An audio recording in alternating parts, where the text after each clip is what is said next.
고린도전서 6장입니다. 고린도전서 6장 1절부터 보겠습니다.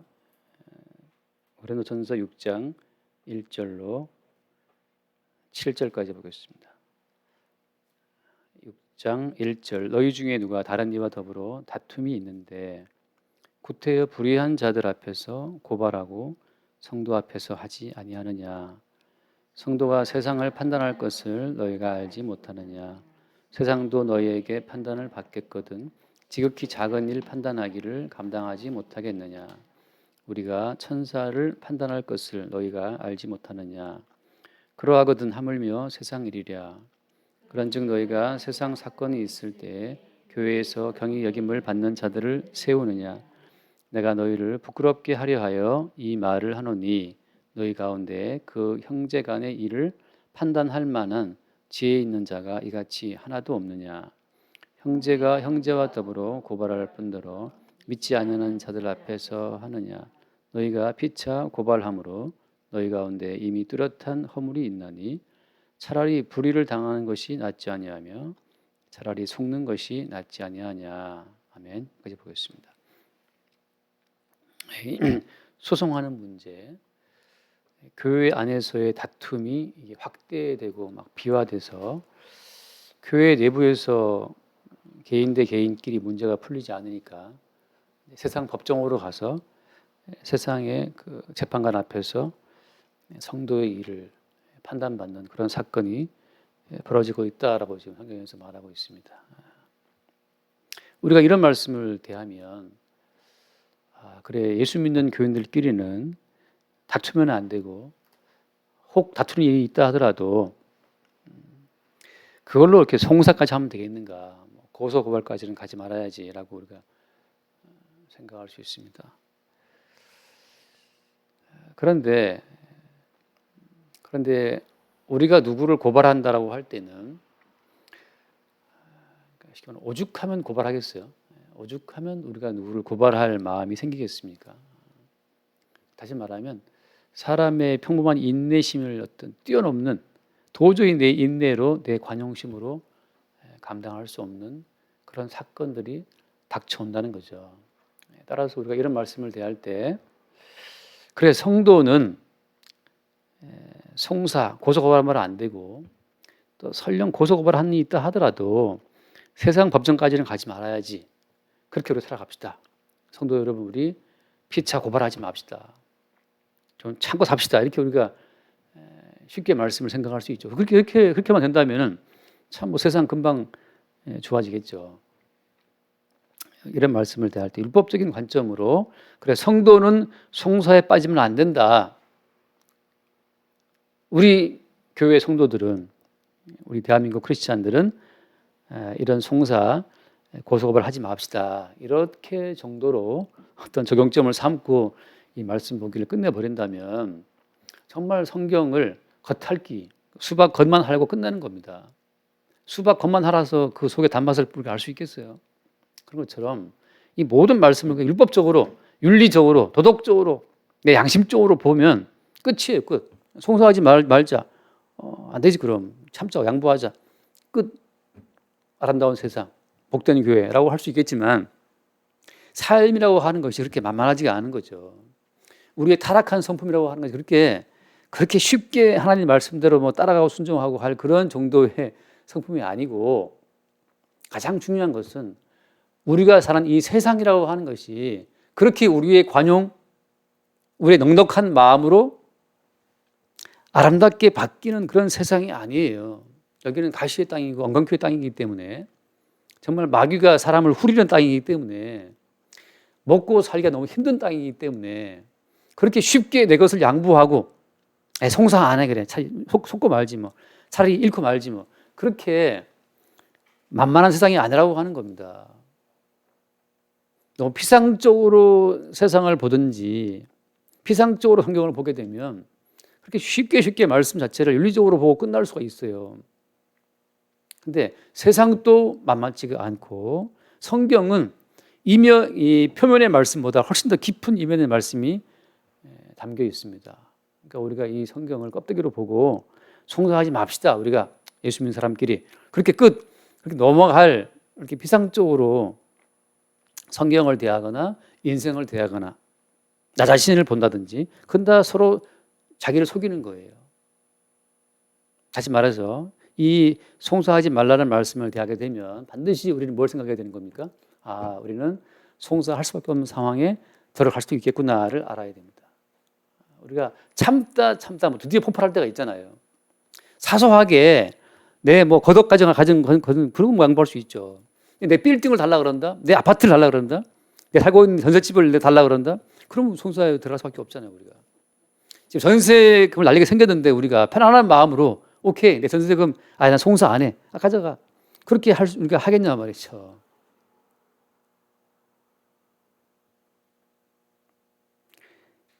그 서민들을 위한다라고 뭐 전월세 상한제를 만들어 놨지 않습니까? 그랬더니만 또 신문에 보니까 사람 집 주인들이 그 상한제 5% 때문에 각종 또 관리비 명목으로 또 엄청 올린다고 났어요, 신문에. 이렇게 대책을 세우면 또 저런 대책이 나오게 돼 있단 말이죠. 인간의 탐욕은 끝이 없기 때문에 나라에서 국회에서 서민을 위한다라고 만들어 놓은 법이 오히려 더 서민들을 죽일 수도 있어요. 그렇게 우리 인간의 선한 의도가 그대로 먹히는 세상이 아니라는 사실을 우리가 알아야 됩니다. 뭐에 근거해서? 오죽하면 예수님도 이 땅에 와서 모든 걸 다 뺏기고 죽었겠어요? 겉옷 벗기고 속옷마저 다 벗겨서 그걸로 다 찢어가지고 제비받지 않았습니까? 그런 세상에 살고 있기 때문에 송사하지 말라 이 말씀을 대했을 때 우리는 송사할 수밖에 없는 상황에 우리가 이미 놓여 있다는 사실을 이 말씀을 통해서 우리가 아는 겁니다. 살인하지 말라? 우리는 누군가를 죽이겠구나. 오늘 또 우리는 누군가를 죽이겠구나. 형제를 미워하든지 말이죠. 모함하든지. 성경은 그래서 피상적으로 인간의 현실을 이루어하지 않아요. 오히려 서로 찌르고 죽고 죽이고 뺏고 뺏기는, 서로 송사하고 고발하고 그렇게 인생을 살아갈 수밖에 없는 이 저주받은 이 땅의 모든 삶의 그 실상을 우리 가운데 말씀하시는 겁니다. 고린도 교회에 성도끼리의 다툼이 해결이 안 돼서 세상 법정으로 갔다라고 하는 것은 곧 우리의 모습을 반영하는 거예요. 우리 역시 마찬가지로 그럴 수밖에 없다는 사실을 말씀해 주고 있는 거죠. 그러한 우리의 본질이, 세상의 본질이 돌출되는 그 현장 가운데에서 이제 사도의 준엄한 복음이 증거되는 겁니다. 오늘 말씀이 뭐라고 하고 있습니까? 6장 2절 말씀에 성도가 세상을 판단할 것을 너희가 알지 못하느냐. 세상도 너희에게 판단을 받겠거든. 이렇게 말씀하고 있죠. 성도가 세상을 판단한다. 오히려 복음이라고 하는 것은, 복음 속에 들어있는 그 진리는 성도가 세상을 판단한다는 거예요. 자, 성도가 세상을 판단하는 그 판단의 기준은 뭡니까? 성도가 세상을 판단하는 그 판단의 근거는 뭐예요? 무엇으로 세상을 판단한다는 거예요, 도대체? 무엇으로? 성도가 세상을 판단한다고 하는 것은 성도 개인이, 성도의 독립적인 성도 자아가 세상을 판단한다는 말이 아니라 그리스도 예수의 지체, 그리스도 예수와 한 몸 된 그 존재로서 세상을 판단한다고 하는 거죠. 자, 예수님께서 세상을 판단하신다? 예수님이 세상을 어떻게 판단했습니까? 오히려 예수님은 세상의 판단을 받고 그 유다의 바리새인들, 제사장들 그 공회의 판단을 받고 예수님이 오히려 십자가에 죽으신 거 아니에요? 빌라도 총독의 판단을 받고 십자가에 죽으셨잖아요. 오히려 예수님 본인이 지금 그 당시 제사장들과 종교인들과 세상 권력에 의해서 판단을 받고 죽임 당하신 그 주제인데, 그렇잖아요. 예수님이 세상 법정에 서서 판단받고 사형 판결을 받은 그런 주제인데, 그런 주제에 예수님이 무슨 세상을 판단한다고 지금 말하고 있는 겁니까? 동일하게 예수님과 한 몸 된 지체, 성도가 무슨 근거로 세상을 판단한다는 거예요? 하나님이 세상을 판단하시는 어떤 그 방식이라고 하는 것은 달라요, 좀. 예수님께서 이 땅에 오셔서, 그죠? 하나님께서 육신을 입고 오신 분이 예수님이니까 육신을 입고 오신 예수님께서 세상을 판단하셔야 되는데 세상의 판단을 받고 죽임을 당하시잖아요. 그 세상의 판단을 받고 죽임을 당하는 그것이 세상을 판단하는 하나님의 방식이라고 하는 겁니다. 세상에 의해서 판단을 받고 죽임 당하는 그것이 세상을 판단하는 방식이에요. 세상이 마침내 예수를 못 박아 죽임으로써 세상의 모든 본질을 다 드러내는 것, 하나님의 심판마다 마땅한 모든 심판의 근거를 최종적으로 돌출해내는 그것이 어때요? 그게 십자가 예수를 죽이는 거라고 하는 거죠. 동일하게 성도가 세상을 판단하는 근거는 어디에 있느냐? 세상의 판단을 받아서 찢기고 세상의 판단을 받아서 손해를 보고 망가지는 그 과정 속에서 그것이 오히려 세상을 판단하는 근거, 하나님이 세상을 심판에 마땅한 어떤 근거가 된다고 하는 거죠.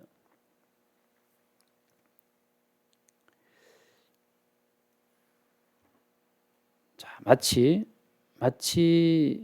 뭐랄까, 마치 소돔성에 살던 롯이 항상 그 의로운 심령을 상했죠. 의로운 심령을 상했다고 말씀하고 있는데 그 땅의 불의함 때문에 그 롯이 그 땅에 앉아서 그 고통을 당했는데 그 뭡니까? 천사들이 왔을 때 그때 그 사람들이 천사들을 요구하죠. 관계하겠다고, 동성애하겠다고 요구했을 때 그때 롯이 그들 앞에 나서서 딸을 주겠다, 만지지 말라라고 할 때 그때 그들이 롯에게 무슨 말을 합니까? 네가 이방인으로 굴러 들어와서 우리의 그 재판관 되려 하느냐라고 하잖아요. 세상을 판단한다라고 말할 때 판단하는 그 양식이라고 하는 것이 세상으로부터 고난을 받고 핍박을 받고 죽임당하는 그런 과정을 통해서 세상을 판단하는 역할을 하고 있다는 거예요. 이게 무슨 말도 안 되는 이야기입니까?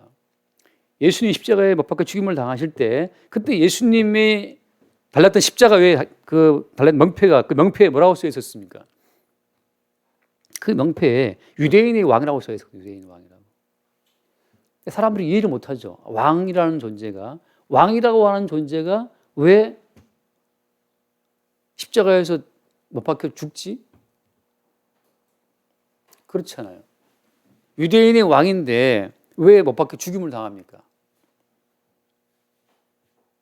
근데 빌라도는 말하죠. 나의 쓸 것을 썼다라고 말을 하고 하나님께서 섭리 가운데 유대인의 왕이라고 하는 명패를 붙인 상태에서 십자가에 죽게 만들었어요. 십자가에 죽임을 당하시는 그 현장이 예수께서 왕으로서의 어떤 위엄, 왕으로서의 어떤 그 자기의 정체성을 드러내는 순간이라고 하는 거예요. 이게 납득이 됩니까? 왕이라고 하면 그 권세를 부리고 사람들을 말이에요 죽이고 살리고 해야 되는데 본인이 오히려 죽임을 당하고 있네. 근데 본인이 왕이라고 그러네. 여기서 이제 우리가 판단이라고 하는 것, 재판이라고 하는 것, 왕이라고 하는 것, 심판자라고 하는 것, 그 모든 것에 대한 그 의미를 우리가 뒤바꿔서 볼 수 있어야 됩니다.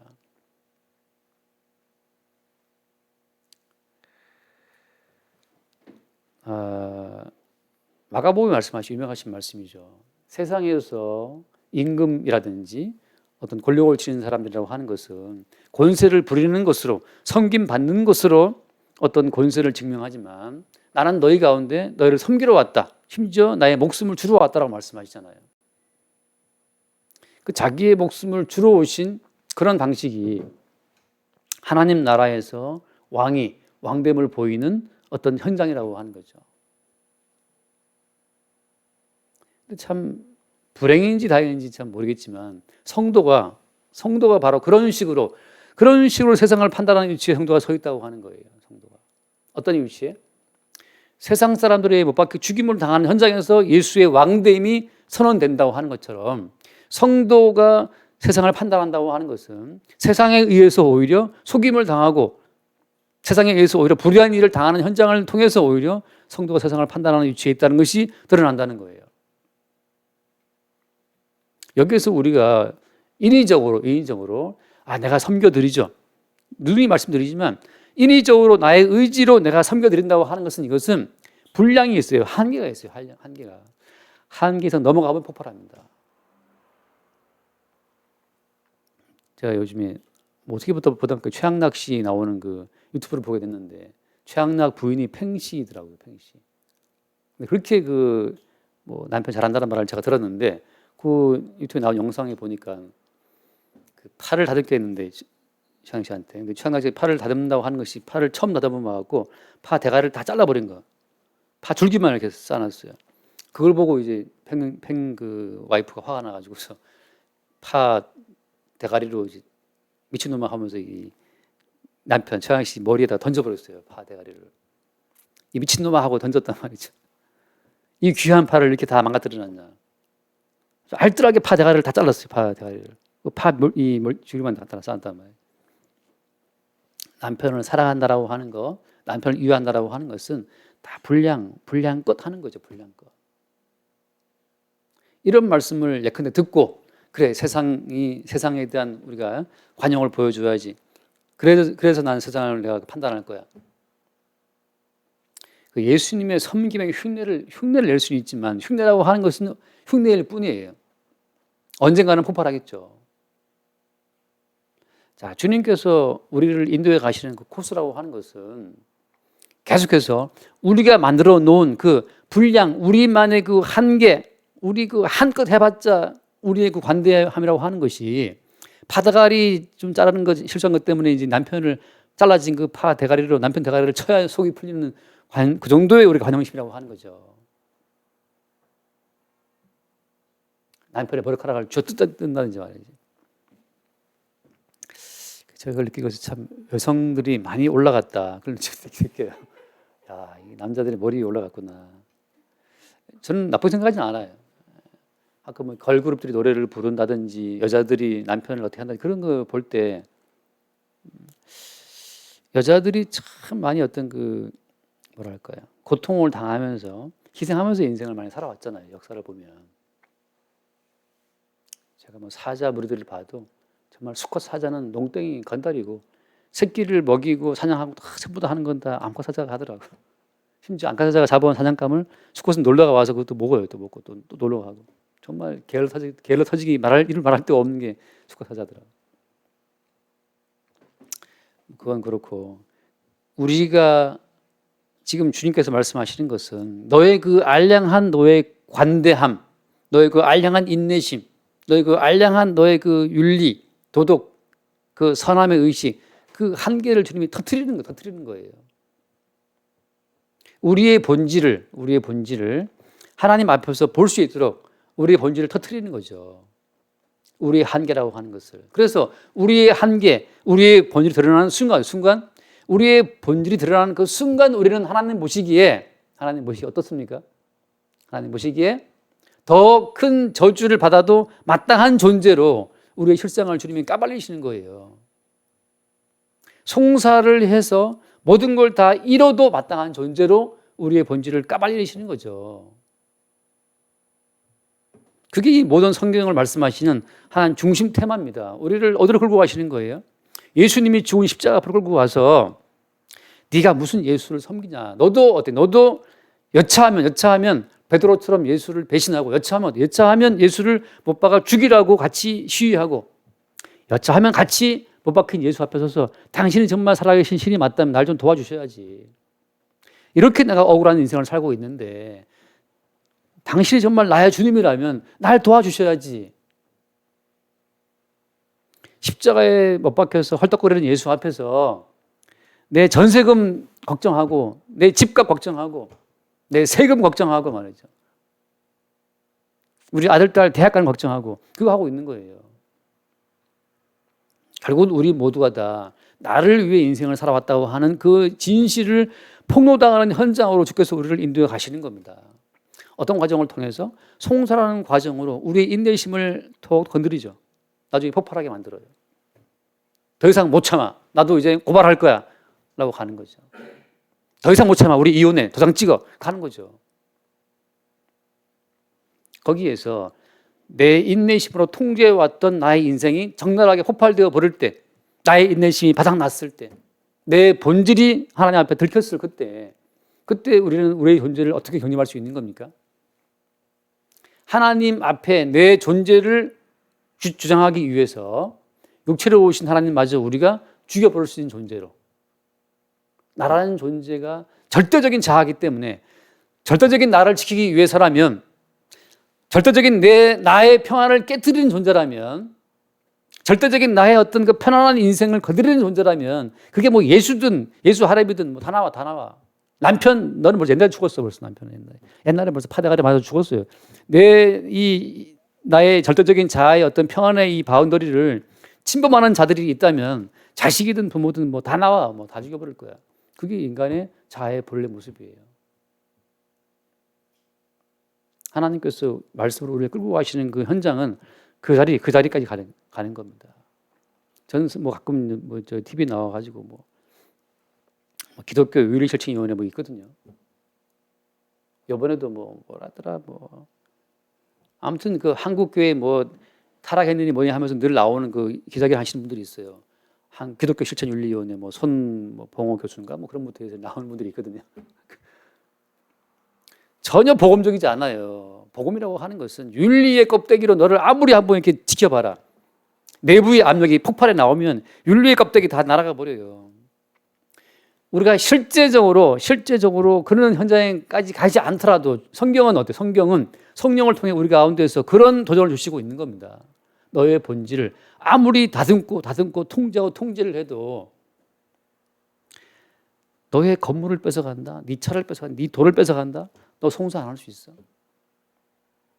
그때 우리는 나를 지키기 위해서라면 내가 뭐든 할 수 있다는, 송사라도 할 수 있다는, 심지어 불의를 행하고 뭐라 했어요? 6절 말씀에 그 8절 다음 주에 볼 말씀인데 8절 말씀 보면 너희가 불의를 행하고 속이는구나.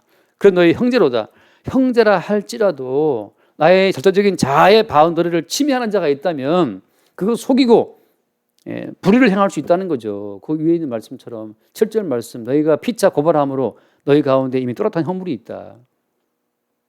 6절 말 형제가 형제와 더불어 고발할 뿐더러 형제님, 자매님, 뭐 사랑합니다, 좋아합니다. 그 사회적인 멘트를 믿습니까 우리가? 너는 나의 베스트 프렌드냐? 네가 나의 베스트 프렌드라고 할 때에는 절대적인 내 자아의 공간을 침해하지 않은 선에서 너는 나의 베스트 프렌드이죠. 그 친구가 만약에 내 돈을 다 뺏어갔다. 왜냐면 박수홍이가 친형이 다 뺏어갔다면 돈을 100억인가 뭔가 유튜브를 보다 보니까 무슨 박수홍이가 그랬다, 서예지가 어땠다, 못했다, 알도 못하는 사람이 막 떠오르고 계속 올라와요. 형님, 우리는 가족. 절대적인 내 자아의 공간을 침탈하지 않을 때 그 선에서 우리는 형제고 자매고 남매고 그런 사이입니다. 근데 내 돈을 몰래 뺏어갔다? 그게 몇십억이다? 우리 몇십억도 있지도 않지만 단돈 100만 원으로 내 돈을 뺏어갔다? 우린 분개하죠. 100만 원을 네가 왜 가져가? 100만 원이 뭡니까? 제가 아는 어떤 집은 아무튼 300만 원 때문에 지금까지 집안이 의절한 집안도 있어요. 어떻게 보면 아무것도 아닌데 그 300만 원에 더 씌워진 그 의미가 있죠. 의미. 내가 어떻게 번 돈인데부터 해서 그 300만 원으로 나의 어떤 그 절대적인 자아의 영역을 침탈하다고 느낄 때, 나의 자존심을 건드렸다고 할 때는 300이 아니라 단돈 10,000원이라도 자존심을 건드리는 선에서는 그것이 불쾌한 나와 관계를 끊어버릴 수 있는 그런 계기가 될 수 있는 거예요. 우리는 말씀을 대하면서 그래, 송사하지 말아야지. 차라리 내가 손해를 보자. 그래, 손해 보는 거 1,000원까지 볼 수 있어요. 10,000원까지도 볼 수 있고. 좀 있으면 100만 원까지 볼 수 있겠지. 1,000만 원? 선생님이 이제 눈이 돌아가기 시작하고 2,000만 원 되면 그때부터 송사 안 들어갈 수 없잖아요. 지금 보증금 2,000원에 50만 원 살고 있는데 2,000만 원 날리게 생겼으면 송사 안 들어갈 수 없잖아요. 우리가. 2,000만 원 손해 보고 있습니다. 그래, 그럼 지금 1억으로 다가와요. 심지어 나는 돈이 1억이 없는데 1억 빚이 생겼어. 내 명의를 몰래 빌려가지고 송사 안 하겠어요, 우리가. 평생 그것 때문에 매여가야 되는데. 주님께서는 말씀을 통해서 자꾸 우리의 본질을, 그 포장된 우리의 본질을 벗겨내시는 거예요. 너의 본질을 빨리 보여라. 제발 기독교 윤리실천위원회니 뭐니 해서 예수 믿는 사람은 이렇게 살아야 됩니다라고 하는 그 모든 껍데기들을 좀 주님이 벗겨내시는 거예요. 물론 여러분 생각하십시오. 아유, 목사님, 저는 지금 한 번도 저는 송사한 일이 없습니다. 주님의 크신 자비와 은총인 줄 아시기 바랍니다. 어떤 사람은 뭐 고소고발의 취미겠어요. 오죽하면 고소고발 들어가겠습니까? 오죽하면. 그러나 웬일인지 지금까지 우리 삶 가운데서 그런 고발이 없다면, 송사가 없다면 그게 큰 은혜인 줄 아시기 바라요. 먼저 고발당하고 먼저 고소를 당해서 죽임당하신 예수님의 그 대신 고소당하고 죽임당하신 주님 덕분에 오늘 나에게 주어진 고소 없음의 평화로 아시기 바랍니다. 내가 워낙 처신을 잘해서 나는 뭐 그런 고소고발이 없어요.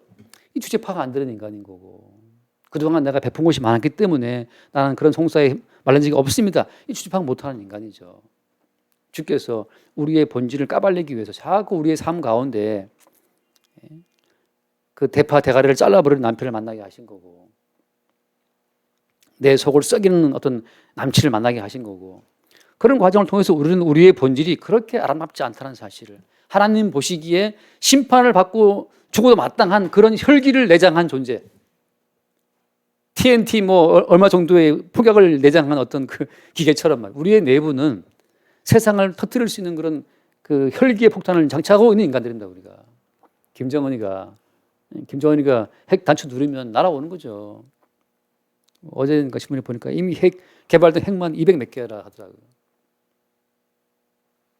그동안에 계속 속고 앉아 있는 거예요. 미국도 그렇고 한국도 그렇고. 북한이 핵 개발 안 한다는 말을 도대체, 북한이 핵 개발 안 한다는 그 거짓말을 누가 믿습니까? 다 안 믿는데 정치인들만 안 믿어요. 자기 정파 이익 때문에.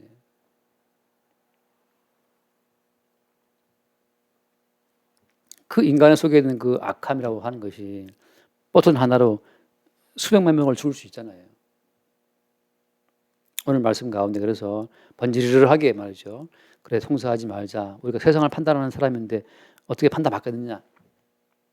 이렇게 피상적으로 말씀을 끝내는 것이 아니라 우리는 송사를 할 수밖에 없는 이기적인 존재, 내 자아를 지키기 위해서라면 기꺼이 송사를 벌일 수 있는 존재라는 사실을 이 말씀을 통해서 볼 수 있기를 바라고, 하나님께서 당신의 통치를 펼치시는 그런 과정이 어떤 과정이냐, 그런 우리에 의해서 얻어맞고 속임당하시는 하나님으로 등장한다고 하는 거죠.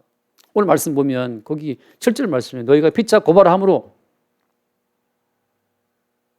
6절 말씀에 피차 더불어 고발하지 않느냐, 8절 말씀에 너희는 불을 행하고 속이는구나. 인간에게 하나님은 속임당하시는 분, 판단받으시고 속임당하시고 인간에게 불의한 일을 당하시는 분으로 하나님은 등장하시죠. 그래서 야곱이라는 사람이 어떤 사람이에요? 야곱이라는 사람이 성경에 등장하는 이스라엘 조상인데, 그 이스라엘의 조상으로 등장한 야곱이라는 사람이 애초에 이름이 뭐예요? 이름부터 속이는 자예요. 그건 뭘 보여주는 겁니까? 교회라는 집단은 애초부터 속이는 자들의 집단이다. 저는 안 속였는데요.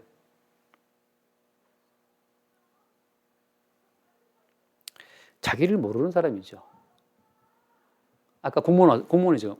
공무원 왔는데 집사님 나와서 얼마나 그 사회적인 멘토로 잘 응대를 하셨는지 부드럽게 말이죠. 속에서는 아이 왜 왔어라고 하지만 겉으로 얼마나 자기를 속입니까? 아, 예, 하고서 이렇게 친절하게 말하고 기분 상하지 않게 하고 돌려버리잖아요. 겉으로는 이 인간아 왜 왔어라고 하지만 바깥으로는 충분히 웃으면서 하는 그 자체가, 그렇게 서로가 서로를 속이지 않으면 사회생활을 할 수 없도록 세상은 되어 있습니다. 그래서 정신병원 들어가는 사람들은 왜 들어가는 거예요, 거기? 거짓말을 못하는 자들은 정신병원에 들어갑니다. 적당히 속이지 못하는 사람은 정신병원에 들어가게 되어 있어요. 정신병원 퇴원 기준이 뭐냐? 퇴원 기준이 적당히 자기를 속일 수 있는 사람이면 퇴원시켜요. 왜? 사회적인 자아와 자기의 진짜 자아를 볼 수 있는 분별력이 있기 때문에. 자기밖에 몰라. 화나면 죽여야 되고 말이지. 성질나면 폭발시켜야 돼. 그럼 정신병원은 가둬집니다. 화나도 사회적인 자아를 따로 만들어 놓고 친절하게 웃으면서 응대를 할 때 이 사람은 함께 사회에 살아갈 수 있는 사회인이고, 화나 그럼 죽여버려요. 뺏고 싶어 그럼 뺏어버려. 여자가 탐나 그럼 폭행해버려. 그럼 감옥에 가든지 정신병원에 가야 돼요. 속이지 않고는 살 수 없는 세상이 이 세상입니다. 누가 안 속인다고 누가 그래요? 목사님 보기 싫지만 목사님이니까 목사님 웃어줘야 되고, 목사도 어때? 교인들 보기 싫지만 또 집사님하고 웃어줘야 되고. 항상 교인들이 보면 막 반갑고 좋냐고. 항상 즐겁습니까? 교인들 보기가, 목사 보기가 항상 즐거워요. 목사님 문자 보면 문자 왜 왔을까? 그렇지만 내 목사님하고 또 진짜 행사를 해야 되고, 더럽다 빨리 끝나자 이럴 수도 있고 말이죠. 회사 가면 사장님하고 웃어줘야 되고. 거기에서 우리가 성질을 나름대로 해버리면 회사 잘리고 감옥 가야 됩니다. 감옥 가서도 어때요? 감옥의 유세에 굴복이 안 되면, 감옥의 유세에 내 자아를 분장할지 모르는 사람은 정신과로 가야 돼요. 사회 전체가, 세상 전체가 속고 속이는 사슬로 짜여져 있습니다. 누가 나는 정직해, 무슨 헛소리를 하고 있어요. 동영씨 대리운전하고 있다면, 대리운전 할 때 그 대리운전 부탁한 사람한테 성질 난다고 정말 운전 더럽네, 차가 뭐 더럽네, 막말할 수 있습니까? 네, 친절하게 응대를 하고 하잖아요. 가끔 영화에 나오죠. 대리운전하는 사람들을 머리통 뒤에서 때리고 하는 그 갑시가 나오지만, 그런 사람들이 있으면 그 무사히 집에 갈 수 있겠어요? 요즘에는 대한항공 전에 컵 던진 사건만 해도 나라가 회사가 뒤집히는 세상인데.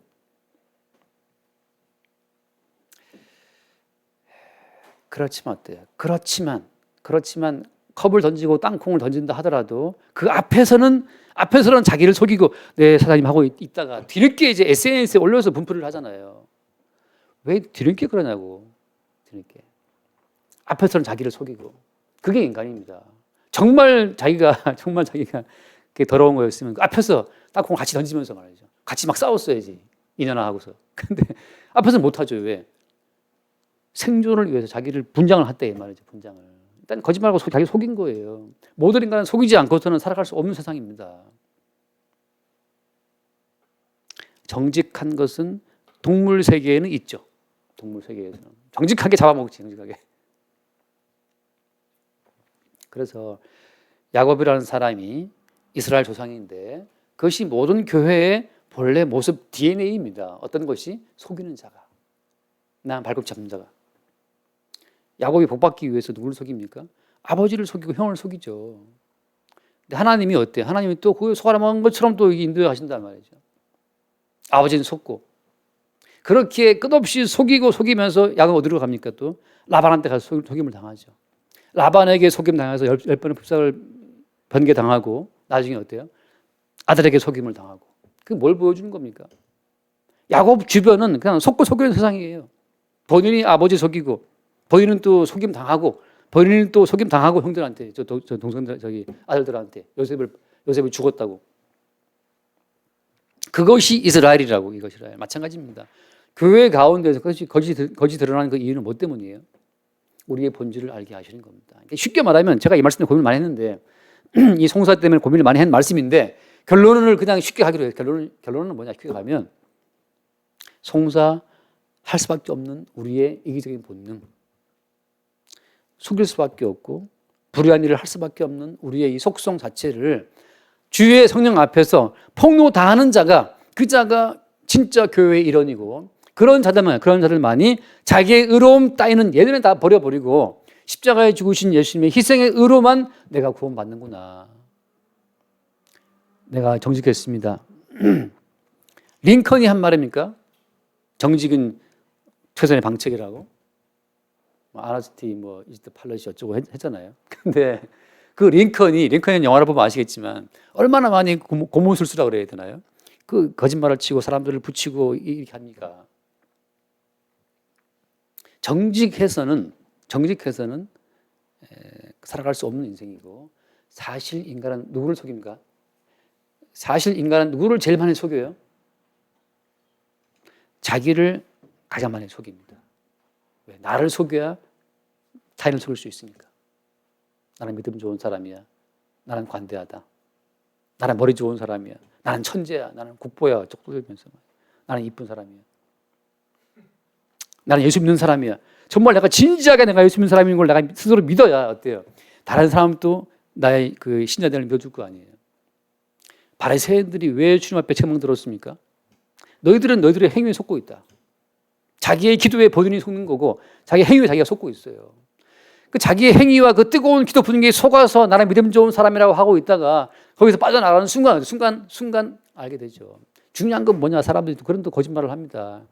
자작불이 모여있으면 하지만 나와 있으면 꺼진다 하면서 믿음 지키려면 붙어 있으라 그러는데 그게 사람 속이는 이야기예요. 끝없이 군중 심리로 집단 심리로 사람을 속으라고 그냥 갖다 붙이고 있는 겁니다. 자작불 모여있으면 타지 나오면 꺼지지만 그게 우리의 본질이라는 사실을 보고 말씀하고 있는 겁니다. 제가 어떤 목사님 아들들이 둘 다 신학교를 갔어요. 신학교를 갔다가 이제 군대 가고 뭐 나와 보니까 이 신학교가 좀 뭐랄까 허술해 대충 허술해 보이는 거죠. 근데 이미 다른 비슷한 아이들이 뭐 이대를 갔느니 뭐 건국대를 갔느니 막 그러니까 이름 없는 신학교 간 자기가 또 어떤 그 위축감을 느끼는 거죠. 근데 왜 그때 그 아들들이 신학교 갔느냐 하면 기독교에서 세운 그 대안학교 다녔는데 고등학교 때 그 기독교 대안학교가 워낙에 막 불러 막 뜨겁게 하는 그런 대안학교였어요. 그 뜨거운 분위기 속에서 세상 아무리 뭐 필요하냐 하고 신학교를 간 거죠. 가서 군대 가서 자꾸 이제 그 뜨거웠던 대안학교의 분위기에서 나와 보니까 불이 식어버린 거예요. 지금 와서 다시 이제 뭐 편입하니 뭐니도 고민하고 있더라고요. 그 뜨겁다는 그 대안학교가 도영재가 한때 머물렀던 그 교회, 여자 목사님이 하는 그 교회에서 세운 대안학교였어요. 엄청 뜨겁다고 하더라고요, 듣게. 근데 저는 들었을 때 알았을 때 사기꾼이다. 왜냐하면은 끝없이 그 분위기로 사람을 속이지 않으면 그때를 붙잡아 둘 수가 없어요. 계속 그 뜨거운 분위기로 막 불러 뭐 사명이 어쩌고 하면서 그 말이죠. 드럼 치고 신디 깔고 하면서 사람들 분위기를 속여야만 그 잡아줄 수가 있거든요. 속이지 않고는 그 사람의 헌금을 빼내올 수도 없고 그의 시간을 빼내올 수도 없고 그 정성과 헌신을 빼내올 수도 없어요. 거기에서 빠져나오는 순간 불이 다 꺼져버려. 그 꺼져버린 그 불, 그게 진짜 자기 본질을 직면하는 순간이에요. 그게 자기의 본질을 아는 순간이라고. 믿음이 무슨 믿음이에요. 그동안 그 집단 속에 쏘아가지고서 자기가 자기한테 속아 넘어간 거죠. 그 분위기 속에서. 나와보니까 믿음이 개뿔 믿음이 믿긴 뭐가 있습니까? 아무것도 없고. 마냥 세상에 그냥 부러운 거죠. 내가 왜 신학교를 갔던가 지금 후회하고 있는 거죠. 말씀은 어떻게 보면 참 단순하지만 너무나 많은 복잡한 거짓 사실이 엮여있기 때문에 이 말씀 핵심에 도달하기가 어려운 겁니다. 말씀의 핵심은 십자가에 죽으신 예수 앞으로 우리 인도하는 건데 너무나 많은 것들이 우리를 이 그물처럼 촘촘히 우리를 막고 있어요. 무엇이? 세상의 윤리와 도덕과 율법이, 양심이, 나의 자아가 사실은 내가 나를 속이는 거죠. 어떤 자아가? 편하게 살고 싶고 위대해지고 싶고 잘 되고 싶고 행복해지고 싶은 그 나의 자아가 나를 속이고 있는 거예요. 주님 말씀하시죠. 너는 하나님 보시기에 죽어 마땅해. 그게 우리의 진실인데 우리가 속이는 거죠. 너는 죽어 마땅하고 너는 패가 망신해야 마땅하고 너는 다쳐야 마땅하고 아파야 마땅하고 너는 소경돼야 마땅하고 너는 병신돼야 마땅하다 말이죠. 주님 하신 말씀처럼 세례 요한이 물어봤을 때 가서 이렇게 이야기하라. 안전뱅이가 걷는다. 소경이 눈을 본다. 문둥병이 고침받는다. 그 말을 왜 하는 겁니까? 소경돼야 마땅한 우리가 지금 보고 있는 것이며 안전뱅이에 마땅한 우리가 지금 걷고 있는 것이며 가난해야 마땅한 우리가 지금 웬일인지 노스페이스를 걸치고 있는 것이며 컴퓨터를 쓰고 있는 것이며 이 모든 것이 대신 주오신 예수의 은총이라고 하는 것, 내 공로는 거기에 일절 없다고 하는 것, 행복해야 되는 내 자아, 그 나에 속고 있는 것이고 열심히 살아가는 내 자아, 그 나에 속이고 있는 거예요. 괴로워도 슬퍼도 나는 안으로 뭐 창을 저 또한 외우러 캔디 그게 자기를 속이는 그 여자의 대표 중에 하나고 또 은근 좋아하는 노래 있어요. 이름 뭐더라 합니다.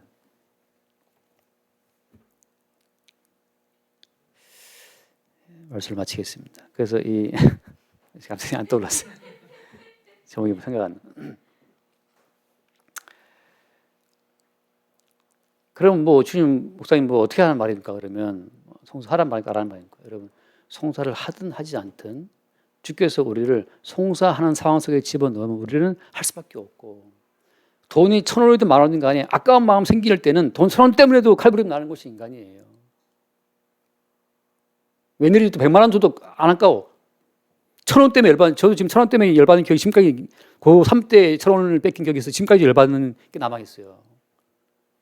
물론 일진한테 당하고 뭐 그럴 정도 사람은 제가 아니지만, 이진한테 당해가지고 화가 나는 건데.